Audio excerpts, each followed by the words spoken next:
Hi అండి. అందరికీ నమస్కారం. Welcome to my channel. ఈ వీడియోలో ప్రభుత్వ ఉద్యోగుల పదవీ విరమణ వయస్సు పెంపు రద్దుకు సంబంధించినటువంటి పూర్తి తాజా సమాచారాన్ని వీడియోలో తెలుసుకుందాము. వీడియో అయితే ఎక్కడ గాని స్కిప్ చేయకుండా ఎండ్ వరకు చూసేయండి. అప్పుడే ఇన్ఫర్మేషన్ పూర్తిగా అర్థమవుతుంది. అలాగే వీడియో చూస్తున్న ప్రతి ఒక్కరు వీడియోకైతే లైక్ చేయండి ఫ్రెండ్స్. ఈ వీడియోని తోటి ఉద్యోగ అపేక్షణ మిత్రులతో అయితే షేర్ చేయండి. కొత్తగా మన ఛానల్‌ని చూస్తున్నవారు ఇంకా ఎవరైనా సబ్స్క్రైబ్ చేసుకోకుంటే వెంటనే మన ఛానల్‌ని సబ్స్క్రైబ్ చేసుకోండి. దీని ద్వారా నేను చేసే లేటెస్ట్ వీడియోస్ అన్నీ మీ వరకు రీచ్ అవుతాయి. ఇక ఆలస్యం చేయకుండా వివరాల్లోకైతే వెళ్ళిపోదాము. ఫ్రెండ్స్ ఇక విషయానికి వచ్చినట్లయితే పదవీ విరమణ వయసు పెంపుపై ప్రజాగ్రహం, నిరుద్యోగుల ఆవేదన, ప్రభుత్వ ఆర్థిక సంక్షోభం గురించి అయితే తెలుసుకుందాము. ప్రభుత్వ ఉద్యోగుల పదవీ విరమణ వయసును మరోసారి పెంచే ఆలోచన రాష్ట్రంలో పెను దుమారాన్ని రేపుతోంది. ఇది కేవలం ఒక పరిపాలనా నిర్ణయం కాదు. లక్షలాది నిరుద్యోగ యువత భవిష్యత్తుతో, రాష్ట్ర ఆర్థిక వాస్తవాలతో ముడిపడినటువంటి ఒక సున్నితమైన సామాజిక అంశము. ఈ ప్రతిపాదనపై సోషల్ మీడియా, ప్రజా వేదికలపై వెల్లువెత్తుతున్న అభిప్రాయాలు ప్రభుత్వానికి తీవ్రమైన హెచ్చరికలు జారీ చేస్తున్నాయి. మరి నిరుద్యోగులు ఏమంటున్నారంటే, మా పొట్ట కొట్టకండి అంటున్నారు. అంటే ప్రభుత్వంపై ప్రధాన విమర్శ నిరుద్యోగ యువత నుంచే వస్తుంది. వారి వాదన ఎలా ఉందంటే స్పష్టంగా ఈ విధంగా అయితే ఉంది ఫ్రెండ్స్. నిలిచిపోయే నియామకాలు, ప్రతి నెల వేలాది మంది ఉద్యోగులు పదవీ విరమణ చేస్తే ఆ ఖాళీలను భర్తీ చేయడానికి కొత్త నోటిఫికేషన్లు వస్తాయి. మరి వయసు పెంపు నిర్ణయం సహజంగా నియామక ప్రక్రియకు గొడ్డలిపెట్టు వంటిది. ఇది నిరుద్యోగ సమస్యను మరింత జటిలం చేస్తుంది అనైతే అంటున్నారు. అలాగే సామాజిక సంక్షోభం.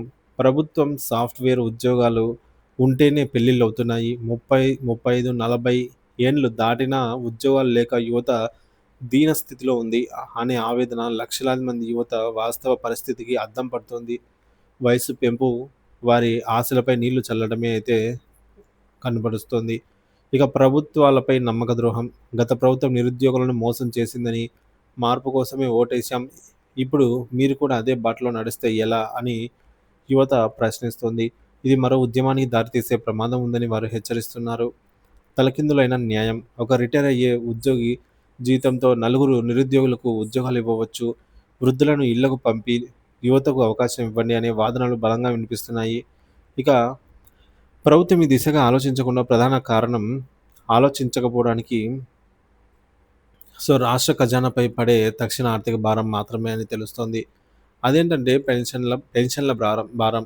ఒకేసారి వేలాది మంది retirement benefits, gratuity, pension, commutation, leave encashment ఇటువంటివన్నీ చెల్లించాలంటే ప్రభుత్వానికి వందల, వేల కోట్లు అవసరమవుతాయి. ఈ భారాన్ని వాయిదా వేయడానికే ప్రభుత్వం వయసు పెంపును ఒక సాధనంగా చూపుతోందని విమర్శకులు అంటున్నారు.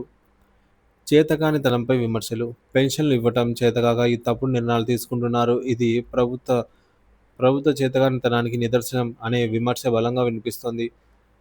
తర్వాతైనా ఇవ్వాల్సిందే కదా! ఇవ్వాల్సిన డబ్బే కదా! దుబారా ఖర్చులు తగ్గించుకొని ఆదాయ మార్గాలు పెంచుకోవాలని ప్రజలు హితవు పలుకుతున్నారు. ఉద్యోగుల్లో మిశ్రమ స్పందన. కొందరికి వరం, కొందరికి శాపం. ఆశ్చర్యకరంగా ఉద్యోగులందరూ ఈ ప్రతిపాదనను స్వాగతించటం లేదు. పెరుగుతున్న వ్యతిరేకత. లంచాలు తీసుకునే వారికి తప్ప నిజాయితీగా పనిచేసే వారికి ఇది ఒక శిక్ష.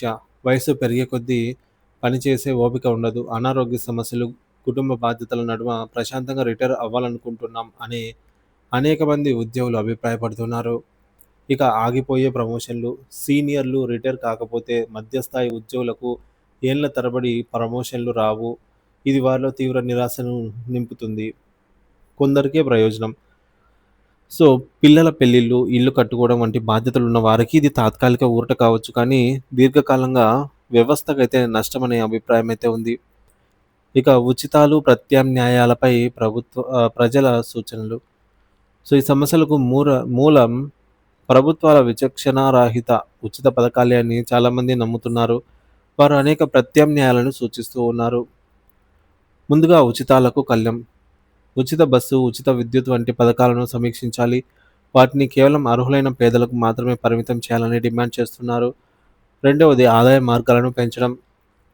నీటి ఛార్జీల పెంపు, ఎల్ఆర్ఎస్, అలాగే రియల్ ఎస్టేట్, టూరిజం వంటి రంగాలను ప్రోత్సహించడం ద్వారా ప్రభుత్వ ఆదాయాన్ని పెంచుకోవాలనైతే సూచిస్తున్నారు. ఇక మూడోది రాజ్యాంగ సవరణ. ఏ ముఖ్యమంత్రి హయాంలో చేసిన అప్పులు వారే తీర్చాలి.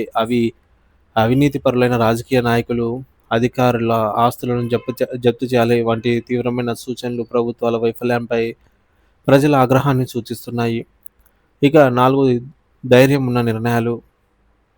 సో, దమ్ముంటే రిటైర్మెంట్ వయసును తగ్గించండి 60 సంవత్సరాలకు. ఎన్టీఆర్ 58 సంవత్సరాల నుంచి 55 సంవత్సరాలకు ఎంతోమంది యువతకు తగ్గించి యువతకు మేలు చేశారు. అలాంటి ధైర్యం కావాలని సవాల్ విసురుతున్నారు. మరి పదవీ విరమణ వయసు పెంపనేది ఒక తాత్కాలిక ఉపశమనం కోసం చేసే ప్రయత్నం తప్ప శాశ్వత పరిష్కారం కాదు. ఇది నిరుద్యోగం అనే అటువంటి సామాజిక టైమ్ బాంబ్‌ను మరింత శక్తివంతం చేస్తుంది.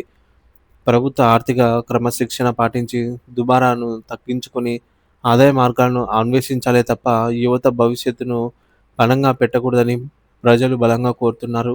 ఈ విషయంలో ప్రభుత్వం తీసుకునే నిర్ణయం కేవలం దాని ఆర్థిక స్థితినే కాకుండా యువతతో ఆహ్, దా దానికున్నటువంటి సంబంధాన్ని కూడా దాని రాజకీయ భవిష్యత్తును కూడా నిర్దేశించనుంది మరి. సో, మొత్తానికైతే ఈ విధంగా ప్రభుత్వ ఉద్యోగుల పదవీ విరమణ పెంపు ఏదైతే ఉందో దాన్ని రద్దు చేయాలనే డిమాండ్ బలంగా అయితే వినిపిస్తుంది ఫ్రెండ్స్. దీనిపై ప్రభుత్వం ఏ విధంగా స్పందిస్తుందనేది తెలియాల్సి అయితే ఉంది.